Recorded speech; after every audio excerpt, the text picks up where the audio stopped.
Hi, this is Priyanka from Pinky Vlogs. Welcome back to my channel. ഇന്ന് നമുക്കൊരു special prawns biryani ഉണ്ടാക്കിയാലോ?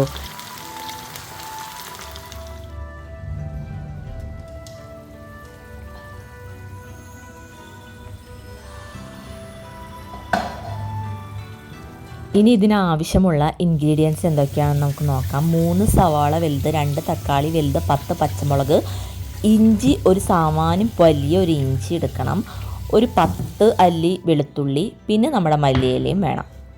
ഇനി നമ്മുടെ ഇഞ്ചിയും വെളുത്തുള്ളിയും കൂടി നല്ല പേസ്റ്റ് രൂപത്തിലാക്കണം. അതിനുവേണ്ടി ഞാൻ ഉരലിലിട്ട് ഇങ്ങനെ ഇടിച്ച് നല്ല രീതിയിൽ പേസ്റ്റ് ആക്കും. നിങ്ങൾക്ക് വേണമെങ്കിൽ മിക്സിയിലിട്ട് അടിച്ച് ഒരടി അടിക്കാം. ഞാനിവിടെ ഉരലിലിട്ടിട്ട് നല്ലോണം ഇടിച്ച് നല്ല പേസ്റ്റ് രൂപത്തിൽ. ഇതെന്തപ്പോൾ അത് എൻ്റെ വീഡിയോസൊക്കെ പോർട്രേറ്റ് മോഡ്, സാധാരണ ലോങ് വീഡിയോസ് എല്ലാവരും ലാൻഡ്സ്കേപ്പിലാണ് ചെയ്യുക. പക്ഷെ ഞാൻ പോർട്രേറ്റ് മോഡൽ എന്തുകൊണ്ട് ചെയ്തു എന്ന് നിങ്ങളെ ജസ്റ്റ് ഒന്ന് ഞാൻ പറയാണ്. അതിന് കാരണമുണ്ട്. ഞാനിതൊക്കെ ഈ വീഡിയോസൊക്കെ ശരിക്കും ഷോർട്ടിന് വേണ്ടി ചെയ്യണതാണ്. കഷ്ടപ്പെട്ട് 50 മിനിറ്റൊക്കെ ഷോർട്ട് ചെയ്യാൻ വേണ്ടിയിട്ടാണ് ഈ വീഡിയോസ് എടുക്കുന്നത്.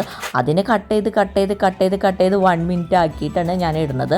അപ്പം ഞാൻ ആലോചിച്ചു, വെറുതെ ലോങ് വീഡിയോൻ്റെ ഒരു 10 പേര് കണ്ടാൽ പോലും വാച്ച് അവർ കിട്ടുമെന്ന് വിചാരിച്ചിട്ടാണ് ഞാൻ ലോങ് വീഡിയോ ഈ പോർട്രേറ്റ് മോഡിൽ തന്നെ ഇടാൻ തീരുമാനിച്ചത്. ആദ്യം തന്നെ അണ്ടിപ്പരിപ്പ്, മുന്തിരി അതൊക്കെ വറുത്ത് കോരി മാറ്റി വെക്കണം.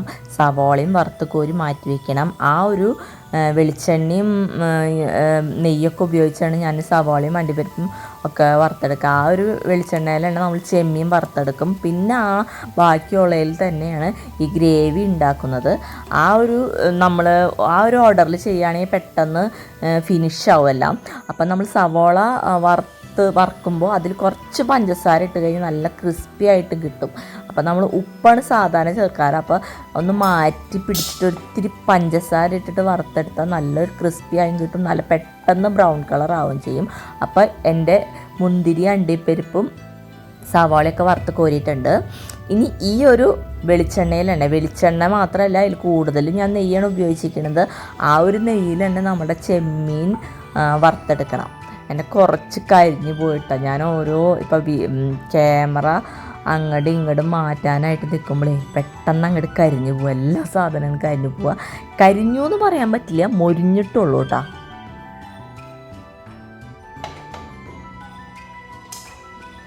ഇനി നമുക്ക് അതേ ഓയിൽ തന്നെ ചെമ്മീൻ വറുത്തെടുക്കാം.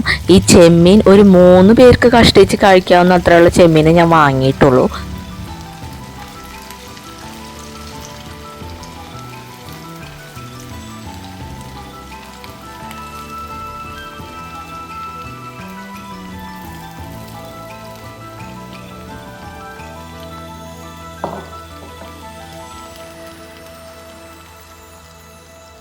ചെമ്മീൻ ഓൾറെഡി നന്നാക്കിയിട്ടാണ് ഞാൻ കൊണ്ടുവന്നത്. അത് ഉപ്പും മുളക് പൊടിയും മഞ്ഞൾപ്പൊടിയും ഒക്കെ തിരുമ്പി കൂട്ടി വെച്ചിരുന്നു. അത് ഇനി വറുത്തെടുക്കണം. ഈ ചെമ്മീൻ എന്ന് പറയുമ്പോൾ ഞാൻ ശരിക്കും 1 കിലോ 1/2 കിലോ അങ്ങനെയായിട്ട് വാങ്ങാറില്ല. ഒരു 200 രൂപയ്ക്ക് തരാൻ പറഞ്ഞാൽ എനിക്ക് 200 രൂപയ്ക്ക് തരും. 250 രൂപയ്ക്കാണെങ്കിൽ 250 രൂപയ്ക്ക് തരും. ഇതിപ്പോൾ സാമാന്യം ഒരു 3-4 പേർക്ക് കഴിക്കാനുള്ള ചെമ്മീൻ ഇടുന്ന എനിക്ക് തോന്നുന്നത്. വലിയ ചെമ്മീനാണ്, നല്ല സൈസ് ഉണ്ടായിരുന്നു ചെമ്മീൻ. ഇപ്പം നന്നാക്കി വന്നപ്പോൾ ഒന്നും കൂടി വലിപ്പം കുറഞ്ഞു.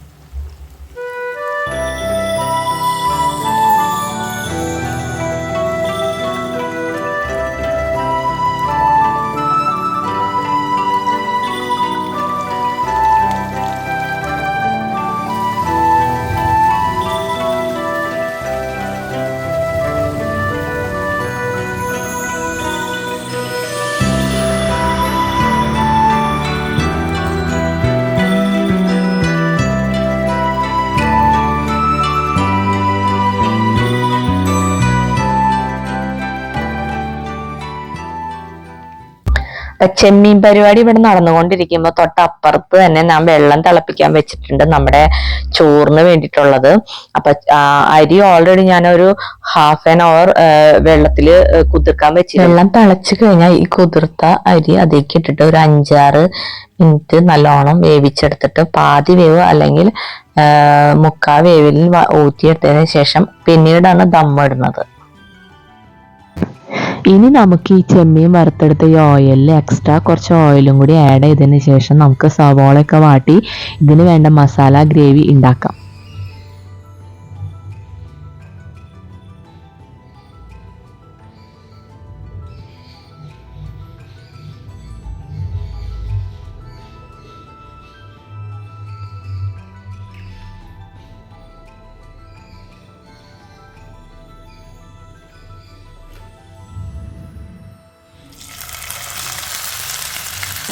ആദ്യം തന്നെ ചൂടായ ഓയിലിൽ നമ്മൾ പേസ്റ്റാക്കി വെച്ചിരിക്കുന്ന ഇഞ്ചിയും വെളുത്തുള്ളിയും ആദ്യം തന്നെ വഴറ്റിയെടുക്കണം. ഒരു ബ്രൗൺ കളറായതിന് ശേഷമാണ് നമ്മൾ സവാള അരിഞ്ഞത് ചേർക്കേണ്ടത്.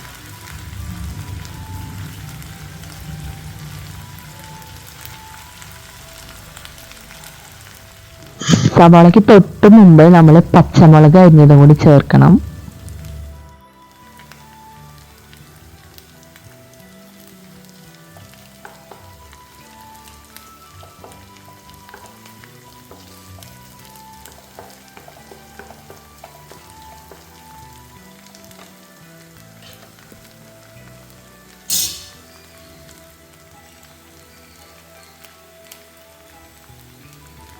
ഇവിടെ നമ്മുടെ അരി ഇടാനുള്ള വെള്ളം തിളച്ചു തുടങ്ങി. ഇതിലേക്ക് നമ്മളുടെ പട്ട, ഗ്രാമ്പൂ, പെരിഞ്ജീരകം, പിന്നെ കറുവപ്പട്ടര ഇല ഇതൊക്കെ ഇടാം. ഇത് തിളച്ചു വരുമ്പോഴാണ് നമ്മൾ ഈ ചോറ് ഇതിക്കിടുക, അല്ല അരി ഇതിക്കിടുക. പിന്നെ ചിലർ ഇത് കിഴി കെട്ടിയിട്ട് ഇത് ഈ വെള്ളത്തേക്ക് ഇടും. അപ്പം അതിൻ്റെ ഫ്ലേവർ മാത്രം നമുക്ക് ഫീൽ ചെയ്യുള്ളൂ. അത് കടിക്കാൻ ഇഷ്ടമില്ലാത്തവരങ്ങനെ ചെയ്യും. അപ്പം പക്ഷെ നമ്മുടെ ബിരിയാണിക്ക് ശരിക്കും ഇതൊരു അലങ്കാരമാണ്. ഇതൊക്കെ കെടുക്കുന്നത് കണ്ടാലേ നമുക്ക് ബിരിയാണിയുടെ ഒരു ഫീലിംഗ് എനിക്ക് പേഴ്സണലി കിട്ടുള്ളൂ. അതുകൊണ്ട് ഞാനിത് തിളയ്ക്കുന്ന വെള്ളത്തേക്ക് ഇടും. ബാക്കിയുള്ളവർക്ക് ഇതിൻ്റെ ഇത് വന്ന് കടിക്കുമ്പോൾ ചിലവർക്ക് ഇഷ്ടമാവണില്ല. അവർക്ക് വേണമെങ്കിൽ ഇങ്ങനെ കിഴി കെട്ടിയിട്ട് വെള്ളത്തേക്ക് ഇടുക, അതിൻ്റെ മണവും ഇതൊക്കെ കിട്ടാൻ വേണ്ടിയിട്ട്. ഓക്കെ, അത് നിങ്ങളുടെ ഇഷ്ടമാണ്.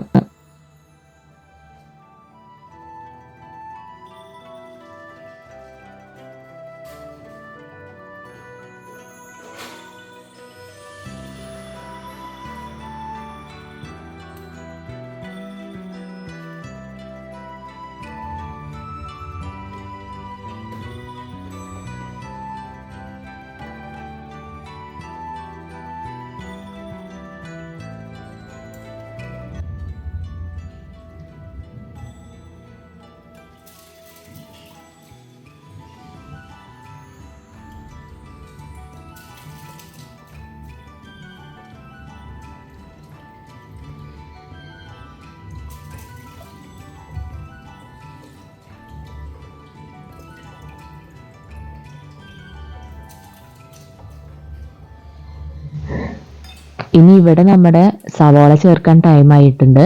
ഇഞ്ചിയും വെളുത്തുള്ളി പേസ്റ്റൊക്കെ നല്ലോണം ഒരു ബ്രൗൺ കളറൊക്കെ ആയി വന്നപ്പോൾ സവാള ചേർത്ത് കൊടുക്കുക.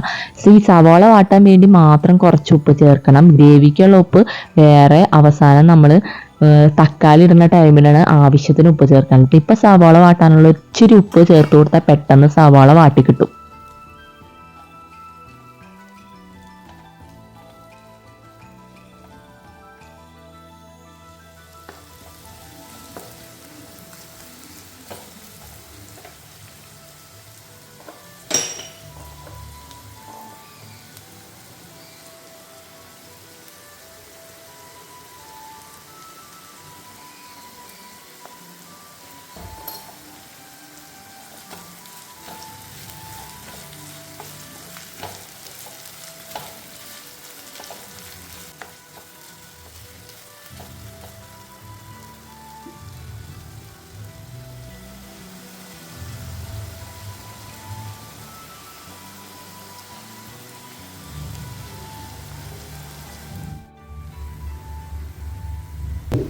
ചോറിന് തിള വരാറായിട്ടുണ്ട്. തിള വരുന്നേക്കാൾ മുമ്പ് നമുക്കൊരു ചെറിയ നാരങ്ങ പിഴിഞ്ഞ് കുറച്ച് ഒഴിക്കുക. അപ്പം നമ്മുടെ ചോറിനൊരു നല്ലൊരു കളറ് കിട്ടാനും പെട്ടെന്ന് വെന്ത് കിട്ടാനൊക്കെയാണ് ഈ നാരങ്ങ നീര് ചേർക്കുന്നത്. തിളച്ച് നമ്മൾ വേവ് ഒരുവിധമായി ആവുമ്പോഴാണ് നമ്മൾ ഉപ്പ് ചേർക്കുക. Okay, this time for adding masalas. അപ്പം നമുക്ക് ഫസ്റ്റ് തന്നെ 3 സ്പൂണ് മല്ലിപ്പൊടി ചേർക്കാം. ഈ മല്ലിപ്പൊടി ചേർത്ത് കഴിഞ്ഞാൽ ഇതിൻ്റെ ഒരു കുത്ത് മാറുന്നത് വരെ നല്ലോണം നമുക്ക് ഇളക്കി കൊടുക്കാം. അതിന് ശേഷമാണ് 2 സ്പൂണ് മുളക് പൊടി ചേർക്കേണ്ടത്. ഈ മുളക് പൊടിക്ക് 1 സ്പൂൺ വേണമെങ്കിൽ നല്ല എരിവുള്ളതും 1 സ്പൂൺ വേണമെങ്കിൽ നമുക്ക് കാശ്മീരി മുളക് പൊടി നല്ല കളറിന് വേണ്ടിയും ചേർത്ത് കൊടുക്കാം. അതിനുശേഷം നമ്മുടെ മഞ്ഞൾപ്പൊടി 1 സ്പൂൺ മഞ്ഞൾപ്പൊടി ചേർത്ത് കൊടുത്താൽ തന്നെ നമ്മുടെ അതിലൊരു കളർ ബാലൻസിങ്ങിന് വേണ്ടി നമുക്ക് മഞ്ഞൾപ്പൊടി ചേർത്ത് കൊടുക്കാം. ഈ മസാല ഒരുവിധം ഒന്ന് സെറ്റായി വരുമ്പോഴേക്കും നമുക്ക് തക്കാളി ഇട്ട് കൊടുക്കണം. ഇനിയാണ് നമുക്ക് ആവശ്യത്തിന് ഉപ്പിട്ട് കൊടുക്കേണ്ടത്. അപ്പോൾ ഈ തക്കാളി വാടാനും ഈ ഉപ്പ് സഹായിക്കും.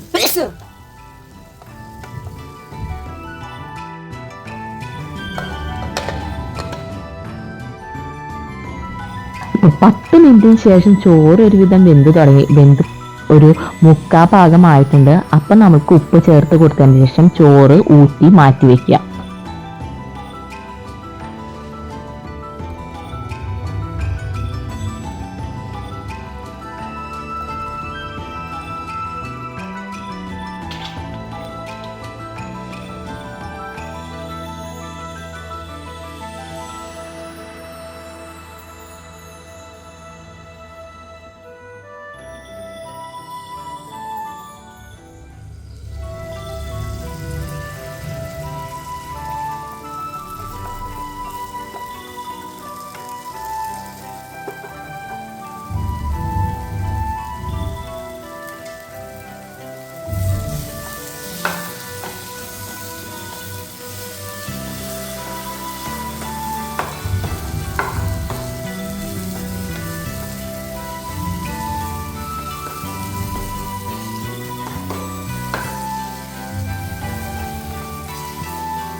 അപ്പം ഗ്രേവി നമ്മുടെ ഒരുവിധം തയ്യാറായിക്കൊണ്ടിരിക്കുകയാണ്. ഇതിലേക്ക് നമ്മൾ വറുത്തെടുത്ത് വെച്ചിരുന്ന ചെമ്മീൻ ചേർത്ത് കൊടുക്കാം.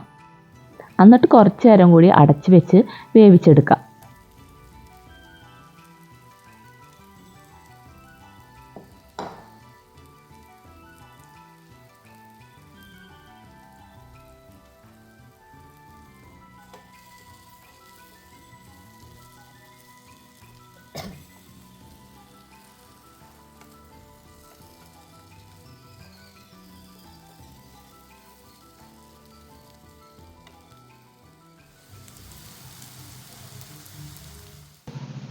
അപ്പോൾ ചെമ്മീനൊക്കെ നല്ലോണം പിടിച്ചിട്ട് നല്ലൊരു സ്മെല്ല് വരുന്നുണ്ട്. പക്ഷെ ആ സ്മെല്ല് നിങ്ങൾക്ക് മണപ്പിക്കാൻ എനിക്ക് നിർവാഹമില്ല. അത് നിങ്ങൾ വീട്ടിൽ ഉണ്ടാക്കിയാൽ തന്നെ ആ സ്മെല്ല് നിങ്ങൾക്ക് കിട്ടുള്ളൂ. അതിനുശേഷം കുറച്ച് ഡെക്കറേഷനായിട്ട്, ശരിക്കും ഡെക്കറേഷൻ അല്ല, അതിൻ്റെ ഒരു ഫ്ലേവർ, മല്ലിയിലയുടെ ഒരു ഫ്ലേവർ വന്നാൽ തന്നെ കറിക്കൊരു പ്രത്യേക ടേസ്റ്റാണ് വരാം.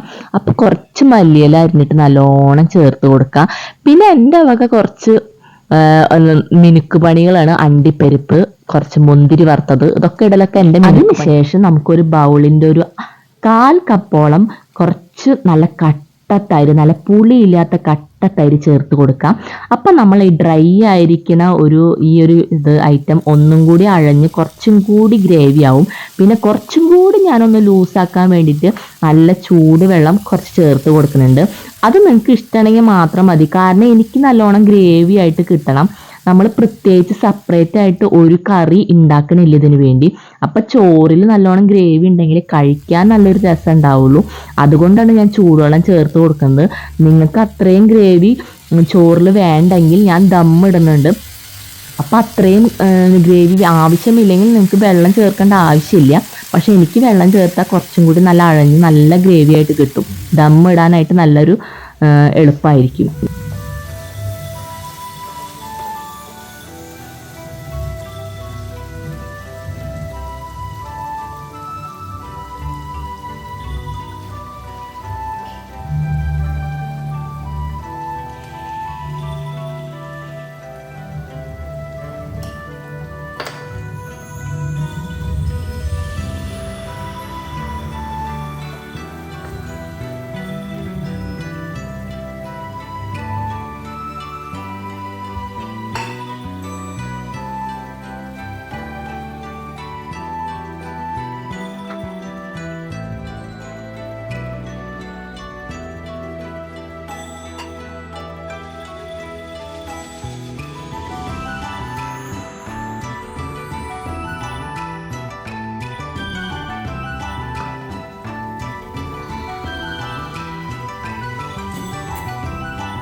അപ്പം നമ്മുടെ കറിയൊക്കെ സെറ്റായിട്ടുണ്ട്. അവസാനം ഗരം മസാല ചേർത്തതിന് ശേഷം തീ ഓഫ് ചെയ്ത് വെച്ചിട്ടുണ്ട്. അതിന് തൊട്ട് മുമ്പ് ഞാൻ കുറച്ച് മീറ്റ് മസാല കൂടി ചേർത്തിരുന്നു. അതിൻ്റെ വീഡിയോ മിസ്സായി. പിന്നെ ഗരം മസാല ചേർത്ത് കഴിഞ്ഞാൽ പിന്നെ തിളയ്ക്കേണ്ടതോ സെപ്പറേറ്റ് അത് സെറ്റാക്കാനൊന്നും വെക്കേണ്ട ആവശ്യമില്ല. ആ ചൂടിൽ തന്നെ ഗരം മസാല സെറ്റായിക്കോളും. Let's start for dum. അപ്പം നമുക്കിനി ദം ചെയ്യലാണ് അടുത്ത പരിപാടി. അപ്പോൾ ഞാൻ അടി പിടിക്കാണ്ടിരിക്കാൻ വേണ്ടി ദോശപ്പാൻ ആദ്യം തന്നെ വെച്ചതിന് ശേഷം നല്ലോണം ഫ്ലെയിം വെച്ചതിന് ശേഷം ഞാൻ അതിന് അടി കട്ടിയുള്ള ഒരു ബിരിയാണി പാത്രം എടുത്തിട്ടുണ്ട്. അതിലേക്ക് കുറച്ച് നെയ്യൊക്കെ തൂകി പിന്നെ നമ്മൾ വറുത്ത് വെച്ചിരിക്കുന്ന കുറച്ച് സവാള, മുന്തിരി, അണ്ടിപ്പരിപ്പ് അതൊക്കെ ഇട്ടതിന് ശേഷം നമ്മുടെ ഗ്രേവി, നമ്മുടെ ചെമ്മീൻ ഗ്രേവി അതിലേക്ക് കുറച്ചിടാം. ആദ്യത്തെ ഒരു പ്രോസസ്സാണ് ഞാൻ പറയുന്നത്. അതിന് 2-3 വട്ടം ആ പ്രോസസ്സ് തന്നെ ചെയ്യണം. പിന്നെ അതിൻ്റെ മുകളിലേക്ക് നമ്മുടെ ചോറ് ഇടാം. ചോറ് ഇട്ടതിന് ശേഷം വീണ്ടും നമ്മൾ ആദ്യം ചെയ്ത മാതിരി തന്നെ നെയ്യ് തൂക്കിയിട്ട് അതിൻ്റെ മുകളിലേക്ക് നമ്മുടെ മസാല, വറുത്ത മസാല, പിന്നെ വറുത്ത അണ്ടിപ്പരിപ്പ്, മുന്തിരിയൊക്കെ ചേർത്തിട്ട് അതിൻ്റെ മുകളിൽ ഗ്രേവി ഇട്ടതിന് ശേഷം വീണ്ടും അതിൻ്റെ മുകളിൽ ചോറ് ഇടാം. ഇങ്ങനെ ഒരു 2-3 തട്ടായിട്ട് വെച്ചതിന് ശേഷം പിന്നെന്താ, അത്രയേ ഉള്ളൂ. ഇനി നല്ലൊരു കട്ടിയുള്ള മൂടി വെക്കുക. അതിൻ്റെ മുകളിൽ ഞാൻ ഒരലാണ് വെക്കുക. ഇനി നിങ്ങൾക്ക് ഒരലൊക്കെ വെക്കാൻ കഷ്ടപ്പാടാണെങ്കിൽ കുറച്ച് മൈദ അല്ലെങ്കിൽ നമ്മുടെ ഗോതമ്പ് പൊടിയൊക്കെ കുഴച്ച് അതിൻ്റെ മുകളിൽ ഇങ്ങനെ വെച്ചതിന് ശേഷം മൂടി വെക്കുക. അപ്പോൾ എയർ പോവില്ല. അങ്ങനത്തെ കുറച്ച് പരിപാടികൾ എനിക്ക് മടി ആയതുകൊണ്ട് മാത്രമാണ് ഞാൻ ഈ ഒരൽ എടുത്ത് വെക്കണത്. അപ്പം നല്ല കട്ടിയുള്ള ഒരു സംഭവം മുകളിൽ വെച്ചാൽ തന്നെ നമുക്ക് എയറൊന്നും പോവാണ്ട് സെറ്റായിരുന്നോളും. അപ്പോൾ അത്രയേ ഉള്ളൂ. ഇനി നമുക്ക് ഒരു 5 മിനിറ്റ് നല്ലോണം ഫ്ലെയിമിൽ വെച്ചതിന് ശേഷം ഒരു 10 മിനിറ്റ് ഫ്ലെയിം കുറച്ച് സെറ്റാക്കാൻ വെക്കുക.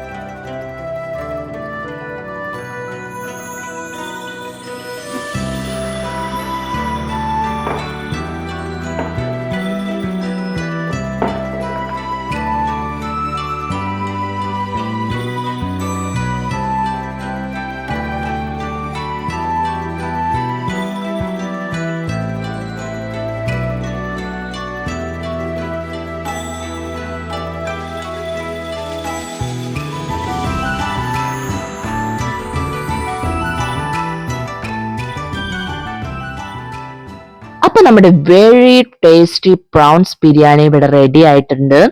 ഈ കാണുന്നത് പോലെ തന്നെയാണ്, നല്ല ടേസ്റ്റുമാണ്. കൂടെ ഞാൻ സലാഡൊക്കെ ഉണ്ടാക്കിയിട്ടുണ്ട്. അപ്പോൾ ഇത് നിങ്ങൾക്ക് ഇഷ്ടപ്പെട്ടാൽ നിങ്ങൾ വീട്ടിൽ എന്തായാലും ട്രൈ ചെയ്യണം. ട്രൈ ചെയ്തവർ എനിക്ക് കമന്റ് ചെയ്യാനും മറക്കരുത്. പിന്നെ നിങ്ങളുടെ പ്രിയപ്പെട്ട സപ്പോർട്ടിനായി എൻ്റെ ചാനൽ സബ്സ്ക്രൈബ് ചെയ്യണം, ഷെയർ ചെയ്യണം, ലൈക്ക് ചെയ്യാനും മറക്കരുത്. നിങ്ങളുടെ ഓരോ ലൈക്കും ഓരോ ഷെയറും എൻ്റെ വീഡിയോസുകൾ ഇനിയും മുന്നോട്ട് പോകാനുള്ള പ്രചോദനമാണ്. അപ്പൊ എല്ലാവരും എനിക്കത് തരണം. നിങ്ങളുടെ സപ്പോർട്ടിലാണ് എൻ്റെ ചാനലിന്റെ ഗ്രോത്ത് ഇരിക്കുന്നത്. അപ്പോൾ എല്ലാവർക്കും Tata bye from Pinky vlogs.